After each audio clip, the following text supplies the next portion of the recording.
There was about a 5-year window where the noises, the whispers, the knocks, the 2x4s were already coming.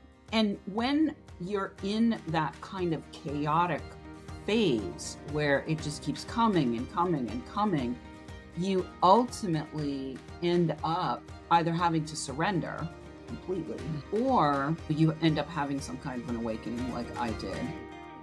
Hello, and welcome to the 40 Drinks Podcast. I'm your host, Stephanie McLaughlin. You know, sometime in the years around our 40th birthday, many of us start to feel what I call the ick, like some part of your life that had been working no longer works and you don't know what to do about it. I know that was true for me, and I fought against it, which only made it a messier process. But having 40 drinks with 40 people over the course of a year helped me escape the influence of that ick. On this podcast, I welcome you to tap into my stories and experience, as well as those of my guests, to help you emerge from your own ick and maybe even avoid some of the mistakes we made along the way. My mission is to make it common cultural knowledge that there is a transition most of us face around age 40, and then showcase so many versions of that transition that every single person approaching or recently turned 40 with something funky going on in their life knows that they are not alone. Today, my guest is one of my lovely new friends from the New England Podcasters Group, Anjel Hartwell. I was inspired to have her on the podcast after our first meetup, where she said that around age 38, she had a spiritual awakening. And I've shared several stories of spiritual awakenings, but Anjel said, my hands turned on, my creativity turned on, my voice turned on, and I knew I wanted to hear more. Hi, Anjel. Welcome to 40 Drinks. Oh, thank you so much for having me, Stephanie. I'm excited to be here. I am excited to have you. One of the things that really excites me is that you are a local lady. I've spoken to so many people all around the world, but you and I met at a podcasting event last month, and we're actually both New Hampshireites. So I love that. Yes, I'm from birth. I don't know about you, Stephanie. Were you a transplant or were you born here? Oh no, Anjel, I am third generation native. Okay, there's few of us left. I know. It's always like a unique and rare occasion. It's like sighting a unicorn or something. It is. On my mom's side, my mom and her mom were both born in and around Manchester. My dad is a South Boston guy. We lived in New York for a couple of years when I was a kid, and both my brothers were born in New York. So I'm actually the only native of my siblings. Yeah, but you're right. We're dwindling. Many fewer of us than there used to be. But I'm interested in, you said something at the event last month that just tickled my ears. What drew me to you was you said that when you were around 38, you had a spiritual awakening, and you said, my hands turned on, my creativity turned on, my voice turned on. And I just was so intrigued by that. So why don't we start from the beginning and tell me a little bit about the forces that shaped you before you got to this spiritual awakening? How did you become who you were then? Yeah, great. My childhood, I grew up in Hollis, New Hampshire, which is a little farm town. And my dad was a raging abusive alcoholic. And my mom was probably an undiagnosed borderline personality or something along those lines. So it was very tumultuous behind closed doors growing up there. And I couldn't wait to get out. I was like, get me out of here as fast as possible. And so I did everything I could to leave as swiftly as I possibly could. I was always a straight A student. I graduated high school a year in advance. And I ended up, my dad lost his job 2 weeks before I graduated from high school. My college dreams went up in Scotch whiskey, not smoke, but Scotch whiskey. My college dreams went up in Scotch whiskey. And so I had to really young make decisions to just go to work. And so I went to work and I did a number of different things and ultimately ended up stumbling into the real estate industry. And so the first 20 years of my career was in real estate. And at the end of that, I was the national chairperson for my trade association. I was building with two partners, 51 single family units, 56 apartments, and an office building. And then I had this spiritual awakening. And up until that point, I was very much conditioned. I was so conditioned. I had the White House. I had the chain link fence. I had the dog. I had the 2 cars in the garage. I had the kid. I had the husband. who's now a husband. I have two husbands. I've Anyway, never heard it called that. That's yeah, fabulous. well, I prefer it over ex because ex has just such a weird connotation to it. He was my husband and he's not Sure. anymore. So I have two husbands. Okay. Anyway, I was so like conditioned, and I grew up in an era. They talk about the baby boomers and Gen X, and then there's like this generation that kind of overlaps those two that they sometimes call Generation Jones. And Generation Jones is all about keeping up with the Joneses. So, Okay. there was that, oh, you got to have the house, you got to have the car, you got to have the kid, you got to have the dog, you got to have the white picket fence, all those Yeah. things. And it was like ticking things off of the box until Right. I had this spiritual awakening at 38. And what brought your spiritual awakening upon you? How did that unfold for you and what caused it? Yeah, so really good question. Leading up to that, my son was born prematurely, so we had an emergency C-section and we almost lost him. And then 3 years later, he was sexually assaulted in daycare. Oh. And so that was pretty intense. And it was literally like 5 years of hit after hit after hit after hit after hit on a personal level. My sister had a brain aneurysm. There was just so much that was going on in my life. And I was also at the peak of the intensity of building 51 single family houses, 56 apartments in an office building with two Yeah. partners, and being the national chairperson of my trade association. And certainly the assault in daycare was instrumental in creating enough of I think it's Oprah or somebody says that you either get the whisper, you get the knock on the door, you get the 2x4, you get the Mack truck. That was a Mack Yeah. truck moment. That was what we call a life rupture. It was a Mack truck moment. It was through that period of time that I began to really question everything. I was in intense pain, intense psychological pain, intense emotional pain, intense physical exhaustion from trying to hold all the things together. And sooner or later, the dam breaks. And what ended up happening was about 3 years after that happened in daycare, I ended up injuring myself skiing. And as a result of that injury, I started a yoga practice. And within 3 months of starting the yoga practice, that was when the spiritual awakening happened. I was in the park with my yoga teacher. She did a Sunday in the park yoga. And at the end of the yoga, we were in final shavasana, and I was next to this oak tree lying on the earth. And all of a sudden, my third eye popped open. In that experience, I started to see angels going up and down this golden white staircase, and these golden white orbs going up and down this staircase. And then I sat up in the park and opened my physical eyes, and everyone in the park was a golden white orb of light, which was a little freaky for me.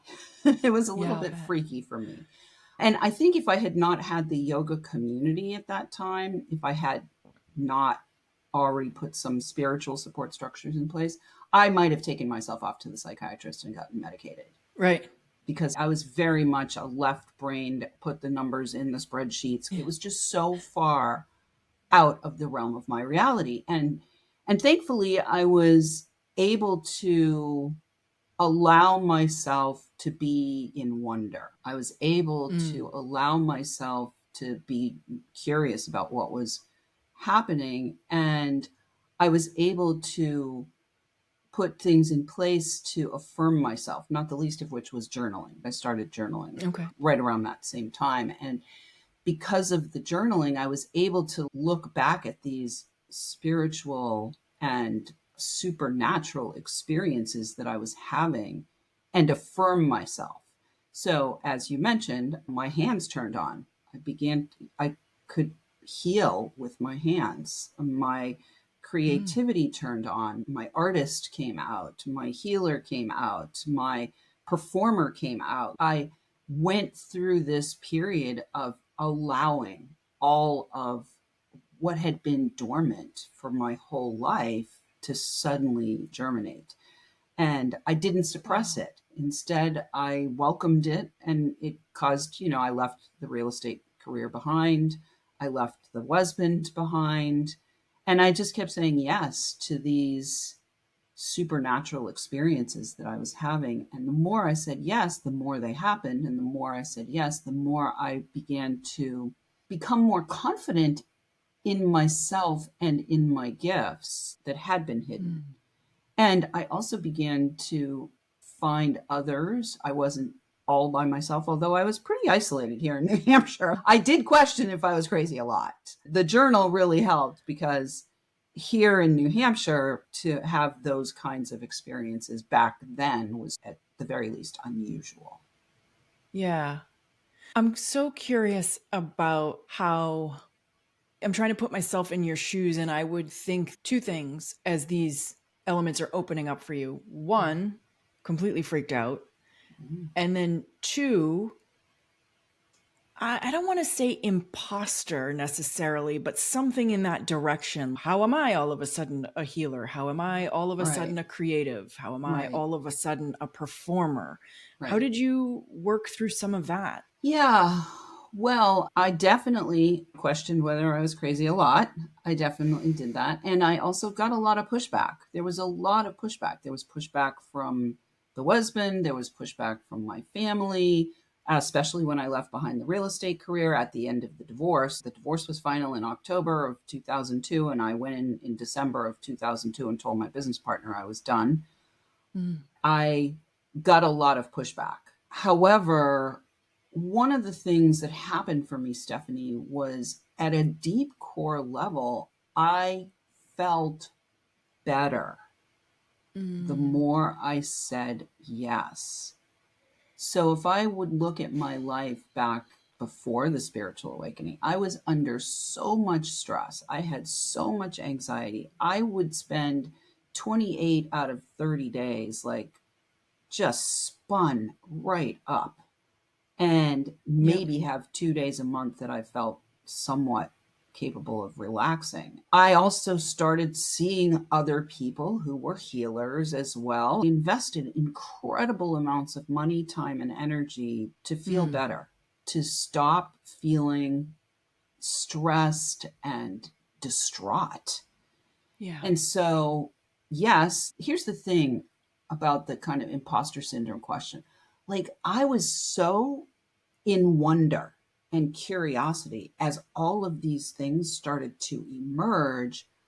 And I had made such a final cut with the old life that I literally gave myself 2 years of just complete exploration. And I lived off MasterCard, Visa, American Express, Discover, home equity. Like, I gave myself 2 full years of exploration, of discovery. It wasn't that I was putting myself out there and saying, I'm a healer now. It was more of I discovered, oh my God, I can heal with my hands. And oh my God, I can make art. And oh my God, I can write. And oh my God, I can perform. And like it was like I was in wonder. So it wasn't so much that I was concerned about my performance in that way. It was much more of this beautiful period of time of permitting myself to do whatever was coming that day. What are we doing today? Kind of exploration. Do you have any idea how you stayed out of fear during that time? Because it sounds like when you made that major break from your previous life, it sounds to me like your real estate career was pretty darn successful, stable, dependable. And you said, I'm out. How were you not fearful during that time? I'm not going to say that I wasn't, because that would be a lie, right? But I will tell a little story. So 2 years in, 2004, right? I had gone through learning how to be a crystal healer. I had my first workshop. And I had made thousands and thousands of dollars a year in my old career. I had my first workshop. There were 3 people. They each paid $35 to be there, right? I'm 2 years in now. I've been living on savings, MasterCard, Visa, American Express, Discover, home equity, all the things, right? Yeah. I come home because I had paid a babysitter that night while I went out and did my little workshop.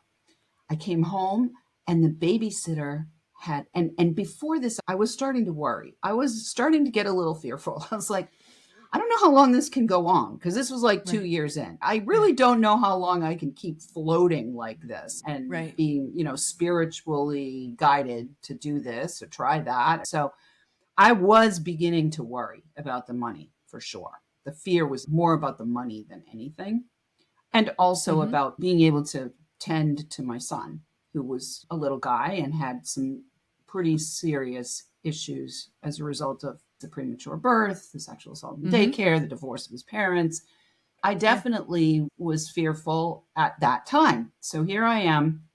I go to my crystal healing workshop. There's 3 people. They each paid $35 to hear me speak. I come home.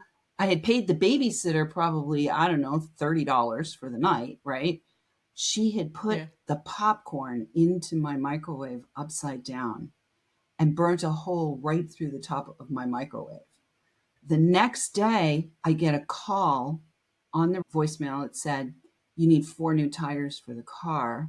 And then I'm out in this sweating, like so hot, middle of June. I'm mowing the lawn. All of a sudden, I run over a bolt with the lawnmower, like ba-boom, ba-boom, ba-boom, 3 things in a row. And in that moment, when I ran over this bolt with the lawnmower, I realized, because by then I had some spiritually oriented mindset more, I realized that I was creating. I was creating what I was worried about. I was creating what I was fearful about. I was creating if you're worried about money, you're going to create all kinds of things to affirm. Let's show you. All kinds of experience to affirm. Yeah. So I'm not going to say I didn't have fear, and I'm not going to say that it doesn't show up every now and then. However, I am aware that it is very important to not collude with the fears and have things in place, whether it's support systems with coaches or mentors or healers, to have support systems in place so that when that comes up, when those things come up, when those fears come up, when those worries come up, that you have structures in place to support you to not indulge. To choose to move beyond them, to choose to let those be the thoughts that float by, that you don't put a flag down on. And that doesn't mean to gaslight yourself if you're in the middle of something that's a challenge. And that's why you put support systems around you. People hire me and invest thousands and thousands of dollars to work with me to support them when they're having fears. And often the things that sabotage people are in their blind spot. They don't even see it. Was there an equal and opposite moment where you manifested a pretty little pile of money? Oh, I've had many of those. Yeah. Actually, in 2006, I ended up doing ceremony on the land of the project that I had been part of, the 51 single family houses, 56 apartments and an office building. Within 6 weeks of the ceremony, I found out that my partners had sold. I was the quarter share and they had 75%. So I didn't have any real control, but I did this ceremony and within 6 weeks found out that they had sold the apartment and the rest of the project to somebody. And I manifested $700,000 for myself. Well, that is, as I requested, a pretty little pile. A pretty little pile. And that fueled my evolution for years and growth. Yeah. Before we move on from there, tell me a little bit about the ceremony that you did. Was it something you made up yourself? How were you guided to do that? Yeah, what great did that question. look like? Interestingly enough, as part of this journey, I invested in this thing to learn about publishing.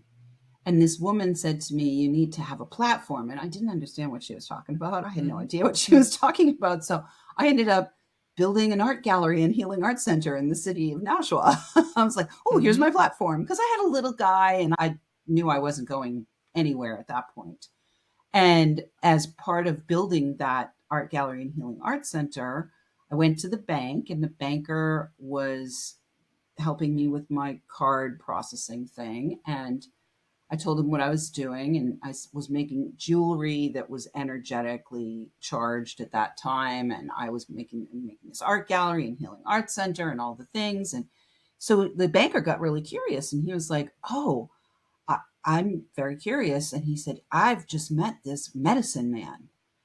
So all these weird synchronicities were happening. So the banker said, "I've just met this medicine man. You're going to have to meet him." I was like, "Great." And I offered to my banker, I said, because I was training to be a crystal healer at the time as well. I offered to my banker, I said, "I need a demo guy. Would you like a crystal healing?" And he said, "Okay, but you got to meet this medicine man." So I went to pick up my banker to take him to do the healing. And the medicine man walked into the room, and I looked at the medicine man and I was like, "You're the one I'm supposed to do the healing with." It was like my channel was so open at that point that I was just like, in the moment, I looked at the medicine man. I was like, "You're the one." Afterwards, I was like, who the hell was I to Right, yeah. say this to the medicine man? And so he Right, dropped yeah. everything and came with me. And my banker said, "Okay, I'll come later." The medicine man came with me. I did this whole healing. It was just completely channeled through, completely spontaneous. I did this healing on him. Afterwards, I sat at the table with him and gave him some tea. And I was like, I don't know what just happened there. He looked at me and he said, "There is no hierarchy amongst medicine people." And that the work that I did with him was absolutely what he needed me to do with him. So he was the one that I asked to help me with the land ceremony. And so he came in and he did a whole ceremony with me. We did it together on the land. Hi, we'll get back to the conversation in just a minute. You know, I've been thinking recently about how I can continue to make the show better. And to do that, I sincerely want to engage more with you. I want to say explicitly that I want to hear from you. Ask me anything you ever wanted to know about turning 40, about the 40 transition, about what my guests have shared of their stories, or what I've shared of mine. And I also want to say out loud that if you want to learn more about this 40 transition, please consider getting on my email list, where I explore the topic in different ways than I do here in my guest episodes.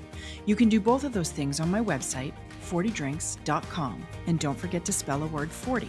There is a contact button right at the top of the page if you want to drop me a line, and there's a subscribe button as well if you want to get on that email list.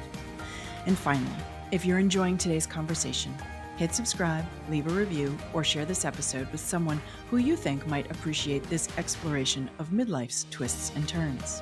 Your engagement helps me to continue to bring these amazing stories to light. All right, back to the conversation. The thing that's really interesting about just this piece of your story is I've, at this point, had well over 100 conversations with people about this period of life. And so I can really start to slice and dice them and find commonalities. And one of the things that people say quite often is they hear these voices bubbling up inside of them that are saying things that are scary. And so most people, and myself included, either turn the volume down, shove the voice down, shut the door, cover over it, and we avoid those voices. And that results in, like you said, right, the upgrading. I always say the universe will keep sending you lessons until you decide to learn them. And they get progressively more and more outrageous. And so you were talking about the 2x4 to the head or the Mack truck. And the people who have the easier time during this transitionary period of life tend to be more curious about those voices and tend to listen to those voices, even if they have what we perceive as scary things to say. And so it strikes me that from the moment you laid down in Shavasana on that yoga mat in the park, you were doing a really wonderful job of listening to the voices and following them regardless of how outrageous they were guiding you to be. Oh, I was definitely guided to be pretty outrageous, really outrageous. Like I'm like, okay, here we go. Yeah. One of the things I want to say about the scary things to say, they are scary. The voices and the things that are shown to you or that you hear or that you feel are only scary if you are looking at them from the frame of your old life. Right. And For me, it was an ongoing process of saying, okay, I'll try that and see what happens. Mm-hmm. And the more I said, okay, I'll do that and see what happens, things got better, Yeah. right? I came to understand that the voices are scary for the old me, but Right. they're a guide for the me that I'm becoming. They're a Yes. guide for that. There was a woman I spoke to who had done all the right things. She had worked herself up the corporate ladder, right? She head down, check all the boxes through her 30s. And she was at the height of corporate success. And she would be in a boardroom after a meeting was done. And she would think, is this all there is? Mm, I worked so hard and this is where I got. mm, I'm supposed to feel better than this about getting here.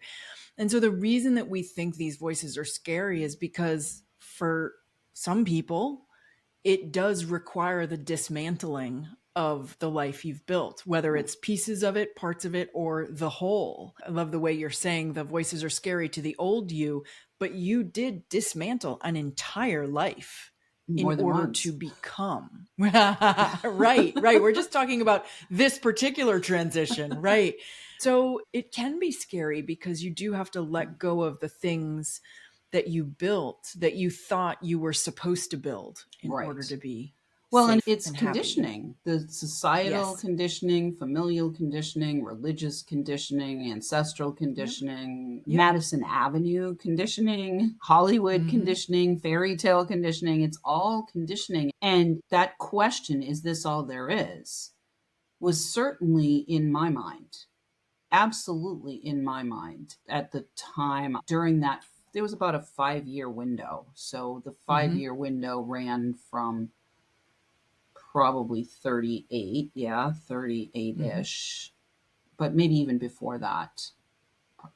There was a good few years before that where the noises, the whispers, the knocks, the 2x4s were already coming. Like they were already coming. Yep.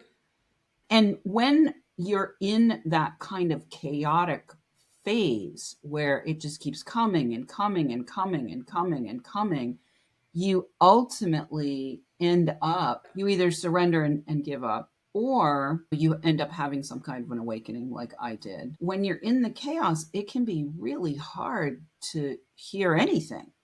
It can be just really like you're just hanging on. Yes. Like you're just Yes. hanging on by the claws, Yep. trying to survive another day. You're really in survival mode. It's the voices. When they came for me, there wasn't a sense of relief. There was a sense of shock. Like, what the heck is going Yeah. on now? You know what I mean?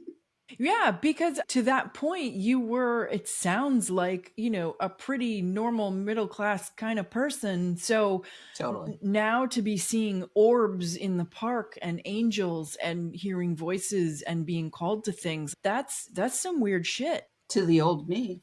Absolutely. Right. Right. Right. Yeah. And to my community and to my marriage and to my Yeah. parents. Like it was weird shit to everybody. Right. Yeah. Because Yeah. To the you, mainstream. to the Yeah. mainstream. Yeah, because they're all still conditioned. And many people have these experiences and do exactly what you said, Stephanie, which is suppress, repress, and depress. We're actually encouraged and conditioned and often medicated to repress, suppress, and depress. So Mm-hmm. it's pretty rare to actualize what's possible, which is your potential Yeah. that you don't even know is there if you're unwilling to allow for it. Wow.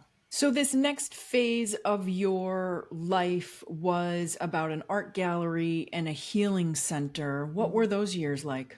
Yeah, that was 2 years of money pitting. Everything went, Okay.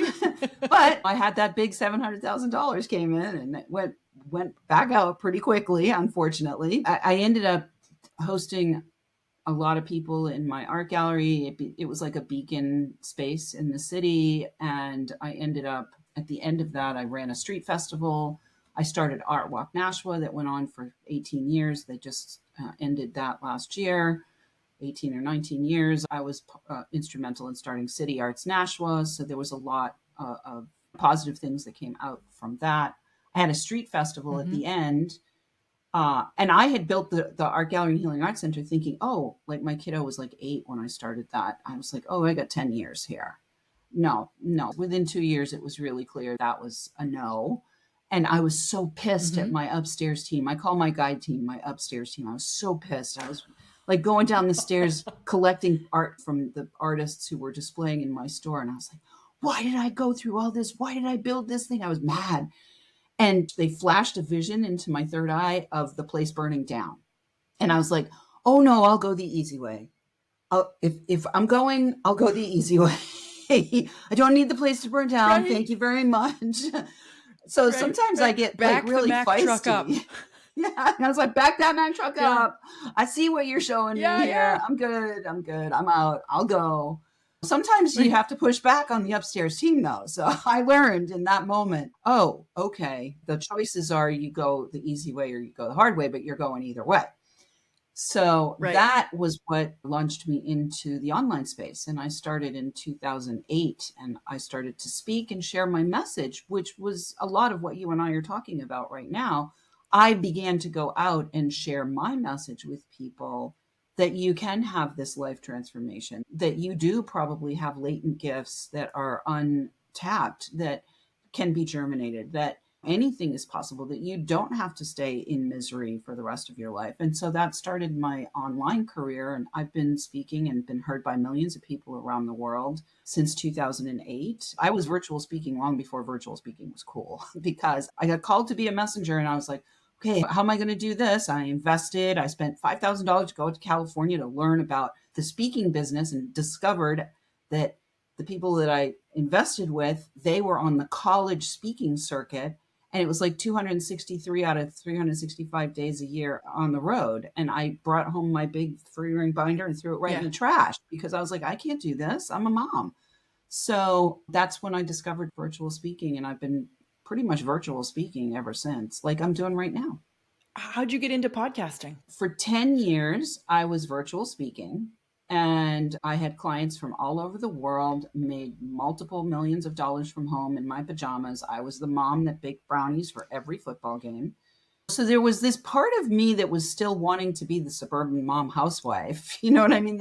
And I had to indulge her and make the brownies for the football team. And I was the house where all the kids came after school. And at the same time, I was literally serving people all over the world and making millions of dollars from home and keeping the roof over his head and all the things. And so in 2016, we had a rupture in our family with him. And that was the phase where we went through the heroin and the fentanyl and the benzos and the overdosing multiple times. And it was very hard period of time. That whole, there was a 7-year stretch while I was building the business, he was going down the heroin hole. And that was really hard.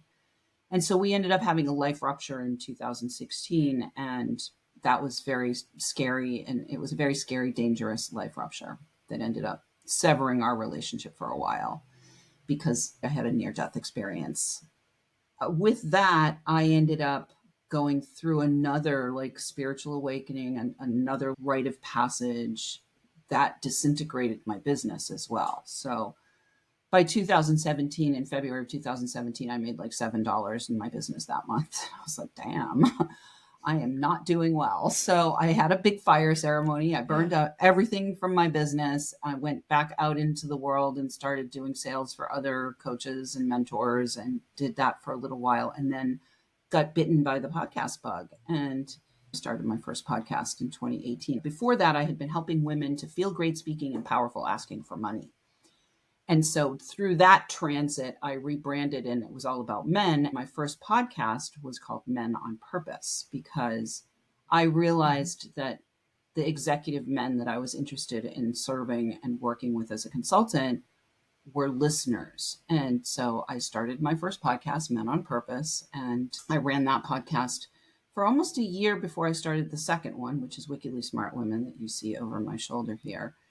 And then I had both of them going for 3 months. And at the end of December 2019, I was like, it's too much. I think it's time to be done or put Men on Purpose on hiatus.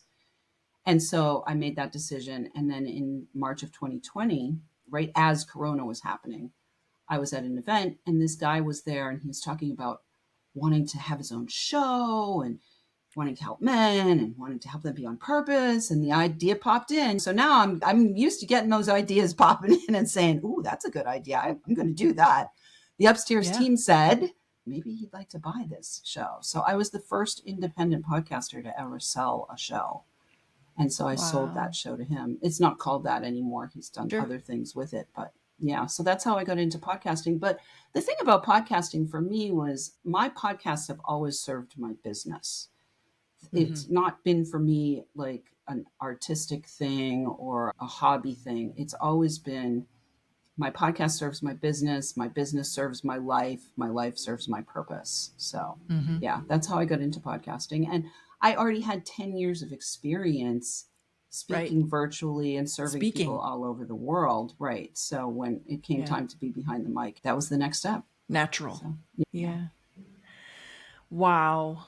The thing that I love that your story illustrates so well is just the listening to the voices, the listening to the crazy voices. Not too long ago, I spoke with a guy by the name of Jeff Glauser, who his life for years had been going just wrong.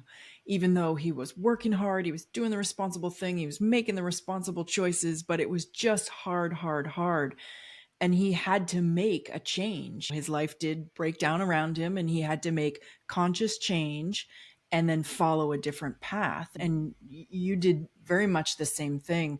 But your story really illustrates listening to the voices and letting them follow you, because you always hear, listen to your gut. It will never lie to you. And you're calling it the upstairs team. You're tuning in to your higher powers.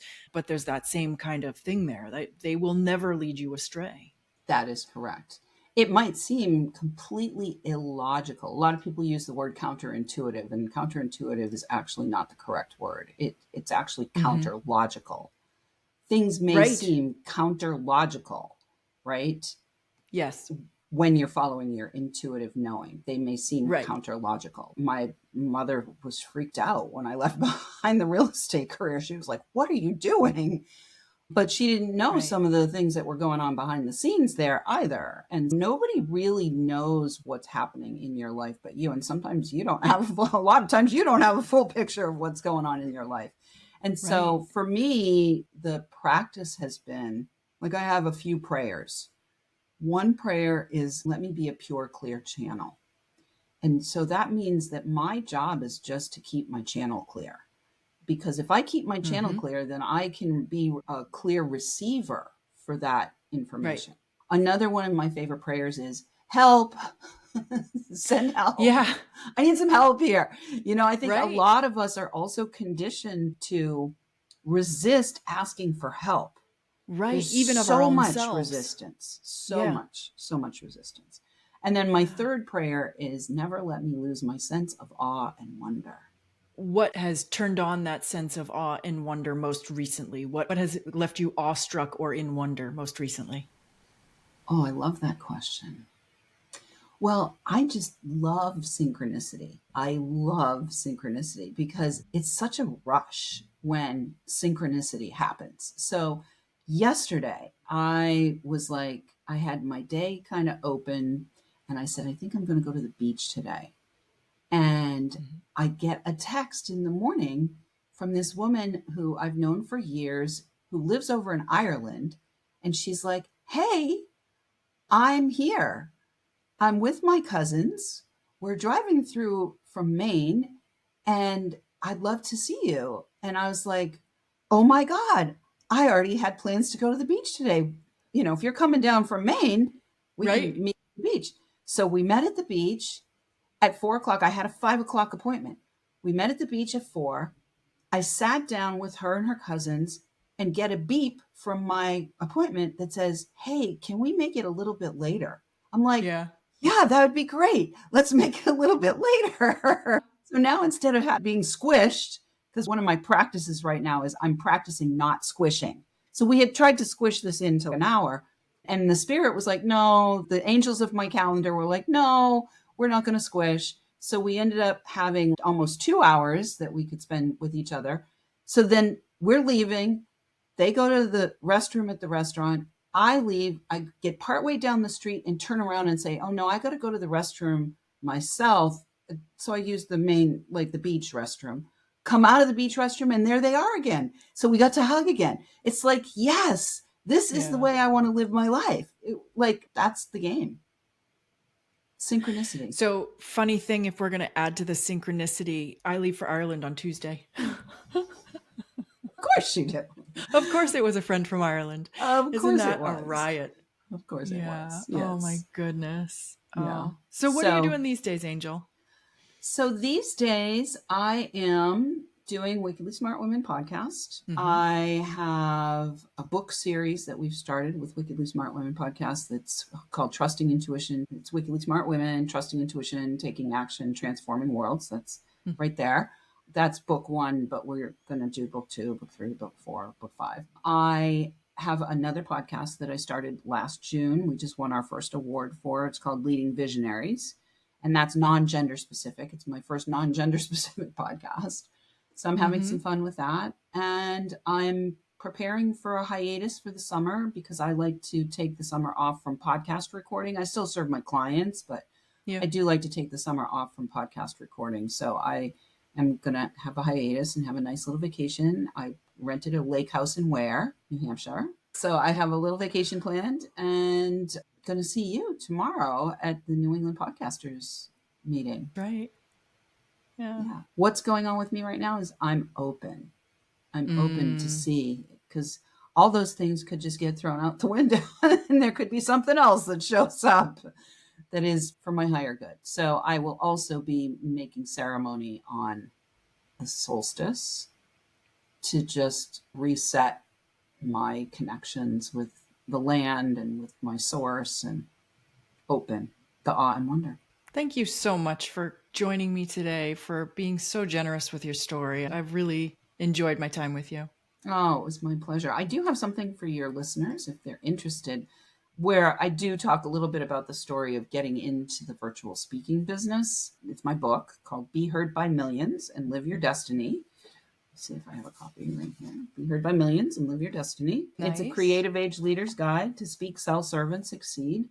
And they can get that for free, the whole book, a PDF of the book, at beheardbymillions.com. Excellent. And I will put that in the show notes. So if you're driving or walking or doing something, you can always come back and there'll be a link straight to it. Yeah. Thank you so much for having me today, Stephanie. It was such a pleasure. Thanks for being here. Thanks so much for listening today. Oh man, I have talked before about those voices in our heads and those gut instincts that start to get louder and louder as we approach that 40 mark. And Angel did such a great job of illustrating that today. You know, people may think you're crazy when you start listening to those voices because inevitably they're going to steer you off the course you've been on and onto a new course. I mean, Angel was pretty clear that the people in her life thought she was crazy. Heck, even she thought she was crazy for a while. But whether you get gut instincts or see images in your mind or hear voices inside your head, all of that is your inner wisdom trying to get your attention. And many of my guests have realized that trusting that inner wisdom, even if it seems unconventional or scary, was absolutely essential, not only for personal growth, but for their well-being as well. It's not listening to those voices that's what's going to lead to repeating the negative patterns that you're trying to escape in your relationships, in your career, in your life. And it can lead to physical and emotional distress, anxiety, headaches, insomnia, panic attacks, chronic health conditions. Those kinds of things happen when you don't listen. It's your body trying to get your attention. And also, ignoring your intuition can contribute to that sense of being really stuck in life, leading to those vague feelings of dissatisfaction and lack of purpose that I like to call the ick. When you consistently prioritize those external expectations and societal pressures over your own inner knowing, you may find yourself living a life that doesn't truly resonate with your authentic selves. And that's what this period of life is all about, becoming more authentically you. So by silencing or ignoring that inner voice, you may miss out on opportunities that align with your true desires and passions. So here are 3 things you can do to help tune in and tune up your intuition. Number 1, let go of external validation. It is really, really, really time for you to start trusting yourself. You have enough experience in the world to know what you want and to know what's best for you. It's time for you to start following those hunches and urges. Number 2, recognize your intuition as a source of power. You may have heard this before, and I will reiterate it, your gut will never steer you wrong. Those signals that you're getting from inside the house are the ones that truly want the best for you, and they know what's best for you too. And number 3, harness the power of journaling and reflection. I'm not a huge journaler myself, but time and time again, my guests tell me how journaling helps them tune into a level of reflection that they didn't have before. And having the written record gives you something you can refer back to when you're looking for patterns or themes that you're either trying to leave behind or that you're trying to move towards. So your intuition really is this vital internal compass that can guide you towards a more authentic, fulfilling, and joyful life. And the journey of tuning into your intuition and managing those voices is a process of self-discovery. So beginning to trust your intuition often involves unlearning old patterns, identifying and confronting your limiting beliefs, and embracing a new way of relating to yourself and to the world. And it takes courage to listen to that inner voice, whether it's telling you things that contradict societal norms or the advice of those well-meaning others who want the best for us but don't necessarily know what's best for us. But ultimately, learning to trust your intuition is an empowering journey that leads to greater authenticity, self-awareness, and fulfillment. And isn't that what we all want for ourselves now that we're really adults? All right. Next week, you are going to meet the other co-host of the Hopening podcast. Just about a week ago, I had on Marina, and next week you'll meet Fran Caudron, who was in a marriage that sucked her dry. She had 2 wonderful kids, but she was so unhappy. And leaving that marriage allowed her to figure out who she was and get back to that.